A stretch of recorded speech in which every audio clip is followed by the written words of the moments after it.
سامنے بہت قیمتی عمل ذکر کر رہا ہوں، وہ یہ ہے کہ اس فتنے کے دور میں، نفس نفسی کے اس عالم میں ماں باپ جو ہے وہ اپنے اولاد کے بارے میں بہت پریشان ہیں، مالک جو ہیں وہ اپنے نوکروں کے بارے میں بہت پریشان ہیں، کیسے ہم اپنے اولاد کو فرما بردار بنائیں، اپنے نوکروں کو جو ہے وہ فرما بردار بنائیں۔ تو میں ایک بہت قیمتی عمل آپ کے سامنے لے کر حاضر ہوں۔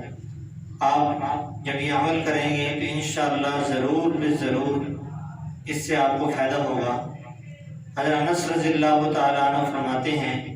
حضور اکرم صلی اللہ علیہ وآلہ وسلم نے ارشاد فرمایا، جو بچہ یا غلام سرکش ہو جائے تو اس آیت کو، اس عمل کو 41 مرتبہ کر کے پانی پر دم کریں، پھر بچے کو یا غلام کو پلا دیں اور اس کا تعویذ بنا کر اس کے گلے کے اندر ڈال دیں، تو انشاءاللہ العزیز وہ سرکشی چھوڑ کر فرمان بردار بن جائے گا، مطیع بن جائے گا، اطاعت گزار بن جائے گا۔ وہ آیت مبارکہ یہ ہے، افغیر دین اللہ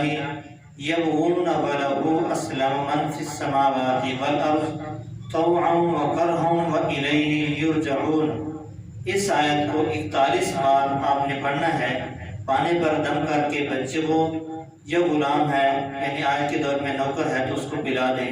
تو انشاءاللہ وہ سرکشی چھوڑ کر مطیع اور فرما بردار ہو جائے گا۔